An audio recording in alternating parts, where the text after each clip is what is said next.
Firstly good morning to all of you. आज का जो हमारा मेन टॉपिक है वो है वेस्ट मटेरियल के ऊपर। वेस्ट मटेरियल जैसा कि आपको पता ही है, हमारी बॉडी में जो वेस्ट मटेरियल है उसका रिमूव होना बहुत ही ज़्यादा ज़रूरी है। अगर वो वेस्ट मटेरियल नहीं निकल पाए तो बॉडी के जो इंटरनल ऑर्गन्स हैं वो इफेक्टेड होते हैं। जैसे कि आपको पता ही है सभी को कि हमारी जो बॉडी के अंदर, आपको कभी पता है कि जैसे शुगर है, बीपी है, थायराइड है, किडनी की जो वो होती है, प्रॉब्लम होती है, वो किस वजह से होती है? वो हमारा मेन कारण यही होता है, अगर हम प्रॉपर एक डाइट ना ले पाए और डाइट के साथ साथ अगर हम बॉडी में से उसको रिमूव ना कर पाए तो वो एक इकट्ठा होता रहता है। अगर हम बात करें साथ ही साथ अगर हम बात करें किडनी की, किडनी मेन क्या काम करती है? बॉडी में जो भी वाटर है या ब्लड है उसको क्या करती है? फिल्टर का काम करती है ये, ठीक है, फिल्टर का काम करती है ये बॉडी के अंदर। कौन? हमारी किडनी ब्लड को फिल्टर करती है, पानी को फिल्टर करती है। अगर यही फिल्ट्रेशन का प्रोसेस के अंदर अगर ब्लॉकेज आ जाए, जैसे कि आपके आसपास जो भी कचरा वगैरह होता है नालियों वगैरह के अंदर, अगर वो इकट्ठा हुआ रहे तो उसकी वजह से पाइप वगैरह में कूड़ा कचरा अगर फंस जाता है तो उसकी वजह से क्या होता है? ब्लॉकेज की समस्या हो जाती है, राइट। उसी तरह से अगर हम हमारी बॉडी में से अगर वेस्ट मटेरियल को बाहर नहीं निकालते हैं तो उसकी वजह से बॉडी के अंदर काफ़ी ज़्यादा डिसीजेज उत्पन्न होते हैं। लाइक वो एक अलग अलग रूप धारण कर लेते हैं, जैसे कि किडनी की प्रॉब्लम होगी, डायरिया हो गया, ये छोटी मोटी प्रॉब्लम है, डायरिया वगैरह, टाइफाइड वगैरह होना। जब ये बहुत बड़ी हो जाती हैं तो एक बड़ी डिसीजेस का कारण बन जाती है। Okay, right. अब जैसे कि किडनी ही है, हमारी किडनी है या हमारा जो यूरिन है वो पास अगर नहीं होता, सबसे पहली चीज़ मैं आपको बता दूं, हमारी बॉडी में से वेस्ट मटेरियल को निकालने के लिए ये प्रोसेसिंग होती है वॉमिटिंग के द्वारा, स्वीटनिंग के द्वारा, पसीने के द्वारा, बॉडी में से यूरिन पास होना, ठीक है, और स्टूल पास, जो जिसको हम एक्सक्रीशन बोलते हैं, उत्सर्जन बोला जाता है हिंदी के अंदर। हम खाना खाते हैं, हम पूरी तरह से हम सोचते हैं नेक्स्ट डे हमारा स्टूल पास बिल्कुल आसानी से हो गया, हमने एक्सक्रिएट कर दिया। एक्सक्रिएशन जैसे बॉडी में से वेस्ट मटेरियल गाय वगैरह है, गोबर वगैरह करती है, ठीक है, काऊ डंग करती है, तो उसको हम एक्सक्रिएशन कहते हैं। जितने भी लिविंग बींग्स हैं वो एक्सक्रिएट करते हैं, राइट, क्लियर है। ऐसे ही हमारी जो बॉडी है वेस्ट मटेरियल को इन 4 प्रोसेस की हेल्प से ही रिमूव करती है। अगर सबसे फर्स्ट जो मेन कारण होता है वो होता है यूरिन के द्वारा हमारी बॉडी से वेस्ट मटेरियल निकलते हैं। सेकंड जो हमारा प्रोसेस होता है स्टूल पास होना, एक्सक्रिएट करना जिसको बोला जाता है। थर्ड जो हमारी बॉडी में से निकलता है पसीने के द्वारा, स्वीटनिंग, हमें पसीना आता है, वो पसीने के द्वारा ही हमारी जो बॉडी में से है वेस्ट मटेरियल निकल जाते हैं, हमारे पोर्स के द्वारा। हमारे रोम छिद्र होते हैं बॉडी के अंदर।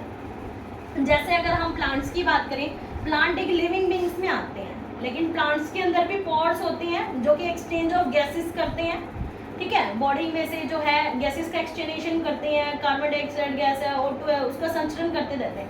हमारी जो बॉडी है उसमें से जब पसीना जितना निकलता है, यानी कि वेस्ट मटेरियल वो निकल रहा है, जितना वेस्ट मटेरियल निकलेगा उतना ज़्यादा हमारी बॉडी जो है दिन ब दिन जो होती जाएगी वो एक्टिव होती जाएगी।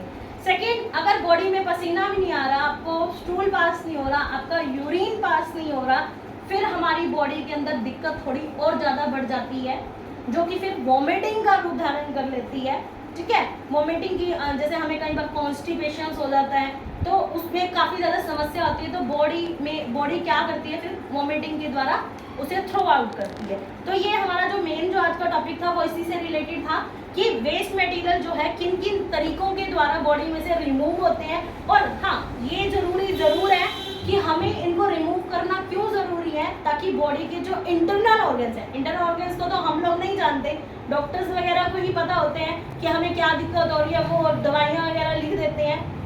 लेकिन अगर हम उचित डाइट डेली का लिया जाए हमारी तरफ से, अब जो मैं बात कर रही हूँ बेटा डाइट्स के बारे में। हमें जो है कब कैसे क्या क्या चीज़ें खानी चाहिए उससे रिलेटेड मैं आपके आगे डिस्कस कर रही हूँ। हमें जो है हमें जो है जो भी हम खाते हैं उसे खाने के लिए हम कुछ भी खा सकते हैं, कुछ भी हमारा जो मन कर रहा है। मैं ये नहीं कह रही कि आप ये छोड़ दो या वो छोड़ दो, लेकिन जो सबसे ज़्यादा है वो है हमें अवॉइड करना चाहिए मैदा, ठीक है, शुगर बॉडी के अंदर, और साल्ट। जितनी ऑलमोस्ट वाइट, ये तीनों के तीनों वाइट सब्सटेंसेस हैं मैं किसी दिन आपको शुगर का टॉपिक के ऊपर पूरा क्लियर करूंगी। इन तीनों चीज़ों को अगर बॉडी के अंदर कम से कम यूज़ किया जाए उतने ज़्यादा हम एक्टिव और फिट रहेंगे। हमारी बॉडी के अंदर जितनी भी बीमारियां लगती हैं उनका मेन कारण क्या होता है, बॉडी के अंदर फैटनेस का होना, ठीक है। हमें लेकिन अब ये नहीं है कि आप बर्गर वगैरह है या चाउमीन वगैरह है या मैगी है, ऐसी बहुत सी चीज़ें हैं जो मैदे से बनती है, ठीक है। मैदे से मतलब मैं ये नहीं कहूँगी कि आप मैदा मत खाइए, वैसे तो मत ही खाइए तो बेस्ट है, लेकिन आपका फिर भी मन है, आप खाना चाहते हो खाइए, लेकिन एक प्रॉपर आपको उस चीज़ की नॉलेज होनी चाहिए कि कब कितना खाना चाहिए या कितनी एक कैलोरीज होती है किसे खाने के लिए। हमें मैन और वुमेन की एक फिक्स कैलोरीज होती है कि हमें इतने अमाउंट में ये चीज़ें खानी चाहिए। 360 है या 250 होती है, फुल डे की अकॉर्डिंग होता है कि इतनी हमें कैलोरी लेनी होती है। लेकिन मैदा एक ऐसे सब्सटेंस है या ज़्यादा बॉडी के अंदर अगर शुगर ले लेते हैं तो हमें एक्स्ट्रा लेने की ज़रूरत नहीं होती। अगर आप फिर भी खा रहे हो, देखो शादी है, पार्टीज है, कभी कभार खा लेते हो या वैसे भी है ओकेजन वगैरह के ऊपर, लेकिन उसको पचाना, उसको डाइजेस्ट, एक वर्ड होता है हमारे पास डाइजेस्ट, हमें उसे डाइजेस्ट करना भी आना चाहिए।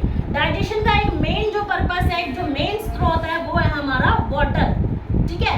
हमें कितना पानी पीना चाहिए, हम सभी लोग जानते हैं कि हमें 3 से 4 लीटर पीना चाहिए। डॉक्टर ने कहा है, ऐसे कहा है, वैसे कहा है, मैं किसी डॉक्टर का नाम नहीं कह रही, लेकिन हमें पता होना चाहिए, हमें जो 20 केजी अगर किसी का वेट है तो उसे पूरे डे के अंदर 1 लीटर पानी कंज्यूम करना चाहिए।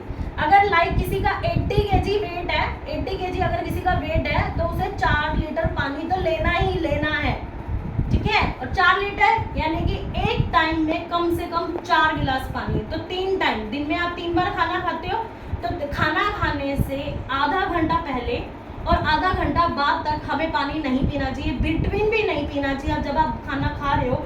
लेकिन उसके आधा घंटे के बाद आप 4 गिलास पानी हर हाफ आवर के बाद आपको लेना चाहिए, यानी कि पूरे डे के आपने 12 गिलासेस, जिसका 80 केजी वेट है उसे 12 गिलासेस पानी तो लेना ही लेना।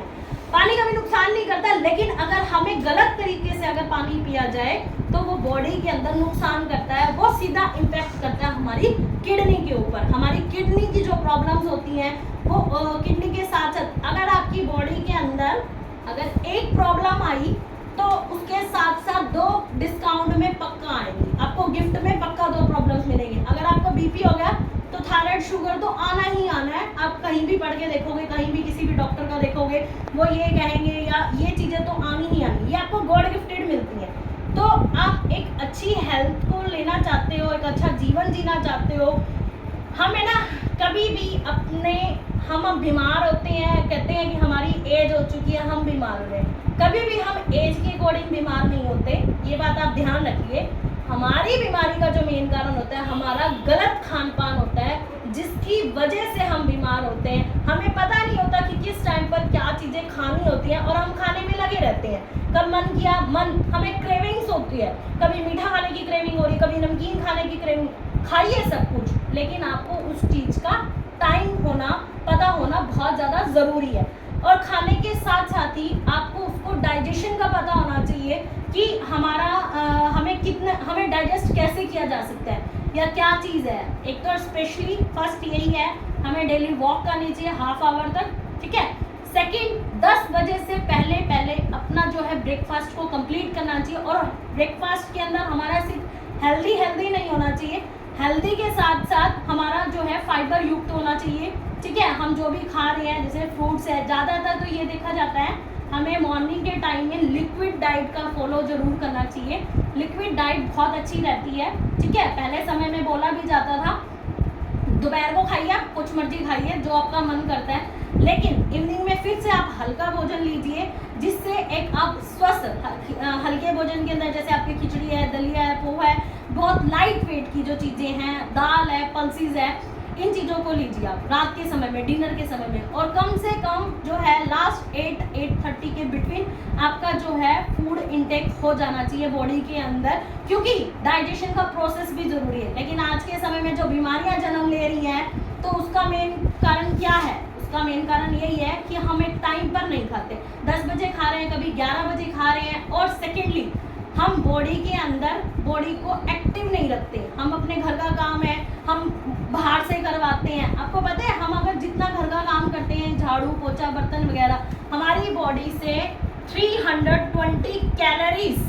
320 जो कैलोरीज हैं वो रिमूव होती हैं सिर्फ घर के काम करने से। हम क्या करते हैं, अपना काम तो हम सर्वेंट से करवाते हैं और हम लोग जो है डॉक्टर्स के चक्कर काटते हैं। उसका मेन रीज़न ये है कि सुविधाएं बढ़ रही हैं तो बीमारियां भी जन्म ले रही हैं। तो कहने का मतलब ये है कि हमें प्रॉपर अपना काम खुद करना चाहिए, एक्टिव रहना चाहिए। सिर्फ इसी वजह से आप इन बातों को नोटिस कीजिए, टाइम पर खाना खाइए, बेस्ट न्यूट्रिएंट। आप फ्रूट्स वगैरह ले रहे हो तो उसका भी एक समय होना चाहिए। ये नहीं आप कब मर्जी फ्रूट और सलाद है उसको कभी भी एक साथ मत लीजिए, ठीक है। उसके ऊपर साल्ट वगैरह मत डालिए, नमक वगैरह मत डालिए, कोई भी चीज़ मत डालिए, सिंपल काट करके आप उसे खाइए। खाना खाने से पहले आप भर पे प्लेट भर के अपनी सलाद खाइए ताकि बॉडी के अंदर फाइबर जाएगा। और अन्न जो गेहूं होती है उसका कम से कम यूजेस कीजिए ताकि ग्लूटेन, क्योंकि गेहूं के अंदर ग्लूटेन की मात्रा ज़्यादा होती है। जो आजकल की कोई भी चीज़ है वो प्योर क्यों नहीं मिल पा रही है, सब पेस्टिसाइड्स वगैरह छिड़के होते हैं और वही बॉडी के अंदर एक किसान है ना, किसान, वो किसान भी अपने बच्चों को वो गेहूं खिला रहा है जबकि उसको खुद को पता है कि उसके ऊपर कितनी ज़्यादा पेस्टिसाइड्स छिड़की गई हैं जिसे धोने के बाद भी रिमूव नहीं किया जा सकता है, चाहे वो फ्रूट्स हैं चाहे वो वेजिटेबल्स हैं। तो ये सब चीज़ें जो है हमें शुद्ध नहीं है, लेकिन हमें जो है कम से कम और एक प्रॉपर टाइमिंग पे अगर हम लेंगे तो हमारी बॉडी ऑटोमेटिकली स्वस्थ रहेगी। आई होप तुम्हें सब कुछ समझ में आया होगा, ठीक है। इन बातों का विशेष ध्यान रखना। Thank you.